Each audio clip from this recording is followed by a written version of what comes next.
Alors qu'elle courait le long d'un chemin dans un parc, une femme qui fuyait apparemment quelqu'un a croisé un malvoyant devant elle. Elle le pousse sur un banc à côté d'eux et commence à l'embrasser, l'appelant mon amour et disant qu'elle aime être avec lui. Un policier passe devant eux, probablement à la recherche d'un criminel. Elle essaie de se déguiser et s'excuse en disant qu'elle l'a pris pour son fiancé, puis s'excuse et part rapidement.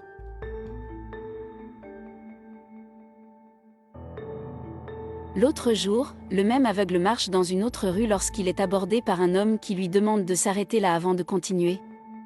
À ce moment-là, il commence à vérifier ses vêtements pour voir s'il n'a rien de précieux, et après avoir soulevé son chemisier, il voit qu'il cachait un téléphone portable. L'aveugle prend peur, tandis que le voleur vérifie si, outre le téléphone portable, il a aussi de l'argent. Soudain, la même femme qui avait croisé l'aveugle dans le parc apparaît et exige que le voleur rende le téléphone portable immédiatement. Il refuse et elle le menace, il a peur et rend le téléphone portable et s'en va. La jeune fille lui demande si tout va bien, et il répond par l'affirmative, il la remercie de sa gentillesse, et elle veut savoir ce que quelqu'un avec un si beau sourire fait dans cet endroit. Il dit qu'il se promenait dans le quartier, mais avant même qu'elle ne réponde, quelqu'un arrive en criant pour lui, l'appelant Gustavo. C'était sa mère, elle veut nerveusement en savoir plus sur cette femme et ce qu'elle faisait avec son fils. Ils essaient de lui expliquer, mais c'est impossible à cause de sa nervosité. La mère de Gustavo dit qu'elle ne veut pas que son fils l'approche. Elle se dispute avec son fils pour être sortie seule, et part en le tirant par le bras, tandis qu'il essaie de dire qu'elle voulait seulement l'aider. En partant, elle dit à nouveau à la femme de ne pas s'approcher de son fils. Quelques jours plus tard, lors d'une promenade dans le parc, la même femme vient en courant vers lui et lui dit que son sourire est magnifique. Il la remercie à demi et elle veut savoir ce qui s'est passé pour qu'il lui réponde comme ça. Il dit que sa mère lui avait dit qu'elle était une voleuse et qu'il ne devait pas lui faire confiance. Elle a tenté de s'expliquer et a dit qu'elle regrettait ce qu'elle avait fait et qu'elle était prête à changer, et qu'elle a même rendu l'argent volé, en le mettant dans la voiture de la personne. Il lui a dit qu'il ne comprenait pas pourquoi elle avait fait ça, puis elle a dit que tout était arrivé parce qu'elle traversait une période très difficile et que sa mère avait besoin d'acheter des médicaments, mais qu'elle n'avait pas d'argent.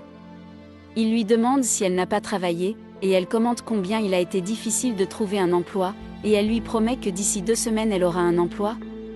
Il était d'accord, mais a dit qu'il n'avait jamais été aussi proche de quelqu'un, et que c'était pour cela qu'il avait peur de tomber amoureux. Elle a dit que c'était bien, mais elle lui a demandé d'être au moins amis. Elle a dit qu'elle avait une surprise pour lui, et sortant un papier de sa poche, elle l'a invité à sortir. En partant, elle a dit qu'à partir de ce moment-là, c'était elle qui le guiderait, elle a pris son bras et ils ont commencé à marcher. Assis sur un banc, elle enlève les lunettes de son visage, et il voulait savoir pourquoi, puis elle a dit qu'elle allait lui faire un dessin.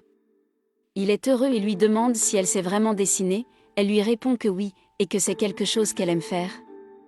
Il a également voulu savoir si elle avait déjà suivi un cours de dessin, et elle a répondu qu'elle avait toujours aimé dessiner et qu'elle s'était améliorée petit à petit. Ils ont beaucoup parlé, à un certain moment de la conversation, elle a dit qu'elle aimerait étudier l'architecture. Il a été surpris, car c'est aussi un cours qu'il aimerait suivre. Elle a terminé le dessin et le lui a donné, en lui disant qu'elle espérait qu'il le garderait, parce qu'elle l'avait fait avec beaucoup de soin, il était très heureux, et puis elle a encore commenté son beau sourire. Il la remercie à nouveau, et regrette de ne pas avoir pu voir le dessin qu'elle avait fait. Elle est assez triste de la situation, mais pour se détendre, elle a dit qu'il y avait même un bon côté, qu'au moins il ne verrait pas à quel point elle l'avait enlaidi. Alors ils ont ri ensemble. Lors d'un autre rendez-vous, elle lui demande si la journée a été amusante et il répond par l'affirmative. Après cela, elle a également voulu savoir s'il avait gardé le dessin qu'elle avait fait, il a dit oui, qu'il l'avait gardé dans sa maison. Elle s'est inquiétée en pensant que sa mère allait le jeter, mais il a dit qu'elle ne ferait pas ça, et qu'il avait quelque chose à lui dire. Elle est devenue curieuse, alors il a dit que sa mère parlait à un spécialiste et qu'il lui avait donné l'espoir de le revoir. Elle était très heureuse, mais inquiète, elle voulait savoir s'il allait partir, la laissant seule. Il a dit non, il serait de retour en ville. À ce moment-là, elle est devenue triste, disant que lorsqu'il pourrait voir à nouveau, il ne voudrait plus rien savoir d'elle. Il a dit non, il la voudra toujours près de lui, puis il a pris affectueusement ses mains dans les siennes. Puis elle loue son sourire une fois de plus et embrasse sa joue. Arrivée à sa maison, Elle se précipite et se cache derrière le portail, car sa mère est soudainement apparue. Elle était en colère et voulait savoir où il était et qu'elle était inquiète. Il s'excuse et dit qu'il est sorti se promener. Elle l'appelle pour qu'il entre, tandis que la femme reste cachée derrière le portail. La mère de Gustavo a eu des soupçons et l'a vu se cacher. Très en colère, elle a dit qu'elle appellerait la police si elle insistait pour être près de son fils. Et elle a répondu qu'elle ne voulait pas faire de mal à Gustavo et qu'elle était amoureuse de lui.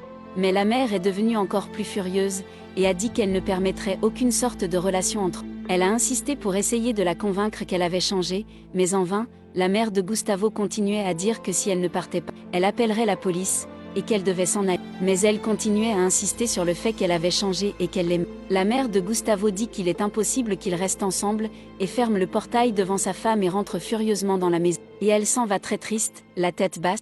Le lendemain, elle tombe sur une scène qui la rend très triste, la mère de Gustavo mettant une valise dans une voiture, comme si elle était prête à partir en voyage avec son fils.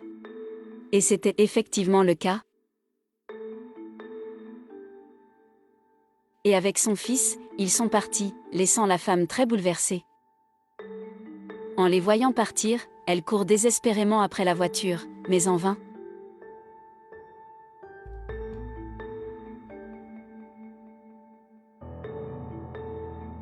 Des années ont passé, la même femme, mais désormais architecte de formation, va rencontrer un client, dont elle n'imaginerait jamais de qui il s'agit. Au téléphone portable et la tête basse, ce client lui demande d'attendre qu'il ait résolu un problème avant de lui parler.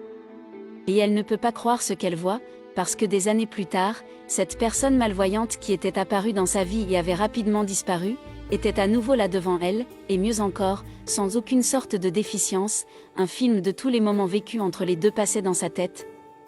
Elle parle à nouveau avec émotion de la beauté de son sourire pour voir s'il se souvient de qui elle est, et lui, avec son large sourire, a su tout de suite qui était cet architecte devant lui,